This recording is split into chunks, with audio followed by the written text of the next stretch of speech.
একবার একটি গ্রামে বাস করত এক শিয়াল। তার নাম ছিল নান্টু।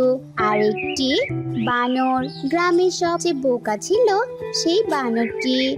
একবার নান্টু বুদ্ধি করে সেই বানরের সাথে শহরে যাবে ব্যবসা করতে। একদিন সকালে বানর আসে নান্টুর বাড়িতে।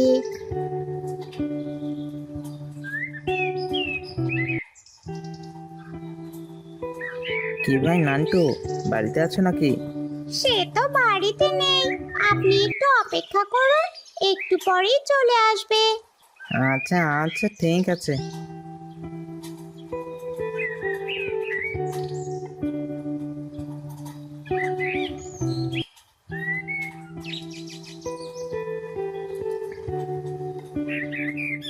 গিন্নি, ও গিন্নি, হ্যাঁ গো, বলো। এই নাও বাজার। একটু সাবধানে খরচ করো। কোনো কাজ কারবার নেই এখন। সামনে যে কি হবে কে জানে। তো তুমি শহরে কাজ করো না কেন? আমি কি তোমার হাত বেঁধে রেখেছি? আমার কিন্তু সামনের মাসে 3টা শাড়ি লাগবে, বলে দিলাম। হ্যাঁ কপাল, আমি তো গলায় দড়ি দেওয়ার জন্য দড়ি কিনবো ভাবছি, কিন্তু ওই টাকাটাও তো হচ্ছে না। আর তুমি বলো শাড়ি। দড়ি লাগবে না, এদিকে আসো, তোমার গলা টিপে দিই। না না গিন্নি থাক, তোমার জন্য সামনের হাটে শাড়ি কিনে আনবো। হুম, মনে থাকে যেন। ঢের মনে থাকবে। আচ্ছা, ওই মাথা মোটা বানরটার আসার কথা ছিল, এসেছে নাকি? হ্যাঁ, এসেছে তো, কিন্তু ওর তো মাথা না, পেট মোটা। আরে, এটা তো কথার কথা। তা বলো বেটা, বানরটা কোথায় আছে? ওই যে, ওইখানে। নান্টু বানরের কাছে গেল। গিয়ে দেখে বানর বসে বসে ঘুমাচ্ছে। এই যে, এই যে বানর ভাইয়া, বানর ঘুমিয়ে ঘুমিয়ে বলছে, চলে যান, চলে যান, এটা ঘুমানো জায়গা না।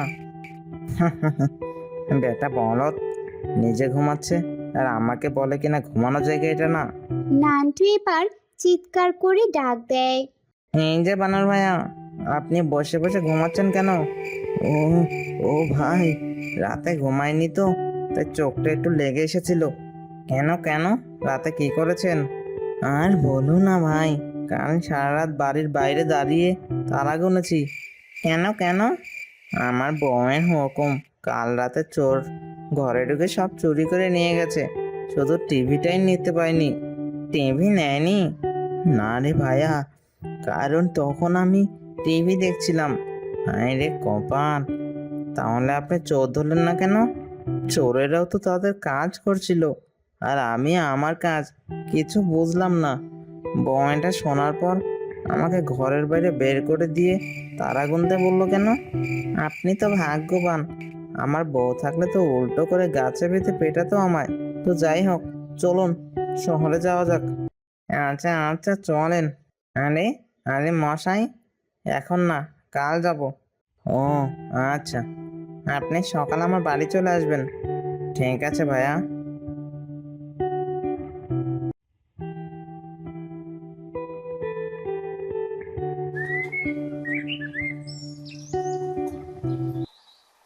নান্টু ভাই, ও নান্টু ভাই, আরে আসছি আসছি, আমি যাই গো গিন্নি, নিজের খেয়াল রেখো। হ্যাঁ হ্যাঁ, সাবধানে যেও।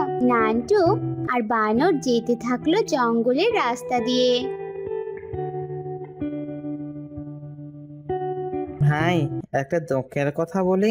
হ্যাঁ হ্যাঁ ভাই বলেন। ওই দিন আমি আমার বউকে জিজ্ঞেস করলাম, আমি মরে গেলে কি তুমি আবার বিয়ে করবে? সে বলল না, আমি আমার বাকি জীবন বোনের সাথে থাকবো। আরে বাহ, এটা তো ভালো কথা। পরে সে আবার আমাকে জিজ্ঞেস করলো, তুমি কি করবে? আমি বললাম যে আমিও একই কাজ করব, তোমার বোনের সাথেই থাকবো। এইটা বলার পর বউ রাগ করে বাপের বাড়ি চলে গেছে। বেটা, তোর বউ যে এখনো আছে, এটা তোর ভাগ্য। কি, কি বললেন ভাই?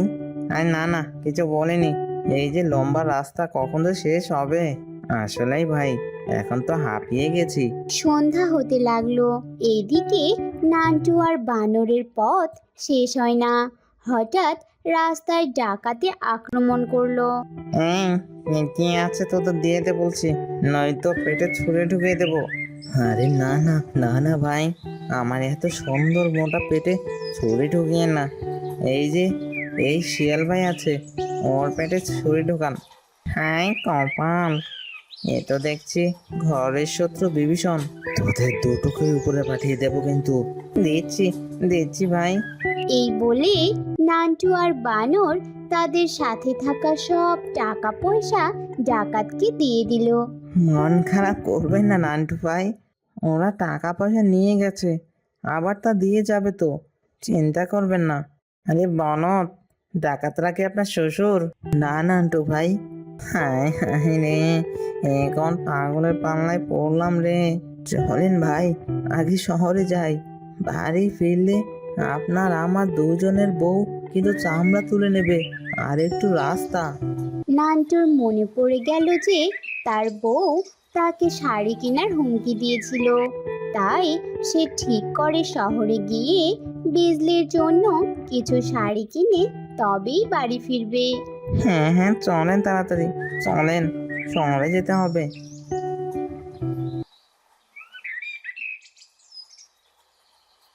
নান্টু আর বানর আবার শহরের দিকে যেতে থাকে।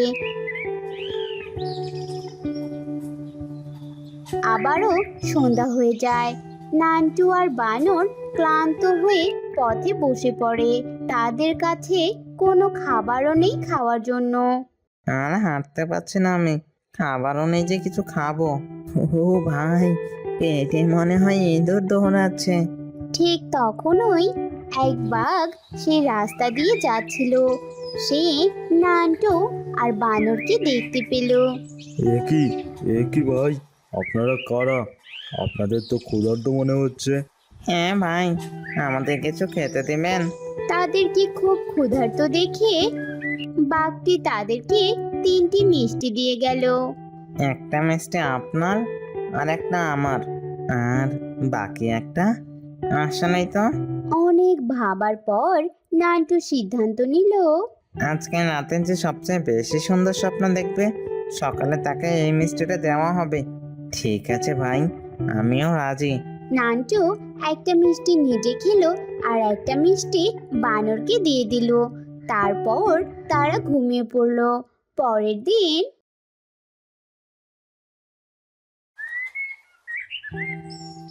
বানর ভাইয়া, ওঠেন, আমি কি সুন্দর স্বপ্ন দেখেছি। কি কি স্বপ্ন দেখেছেন? আমি দেখলাম অনেক সুন্দর একটা ময়ূরপঙ্খী আমাকে নিতে এসেছে।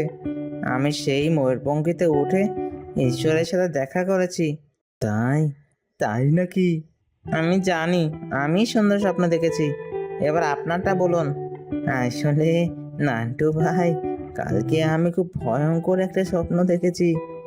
আহা, বলেন না।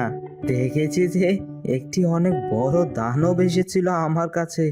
সে আমাকে তার তলব দেখিয়ে বলল, এই এক্ষুনি এই মিষ্টিটা খেয়ে নে, না হলে তোকে মেরে ফেলবো। পরে পরে আর কি, আমি ভয় পেয়ে মিষ্টিটা খেয়ে ফেলেছি। নান্টু মিষ্টির হাঁড়িতে হাত দিয়ে দেখে যে মিষ্টিটা নেই।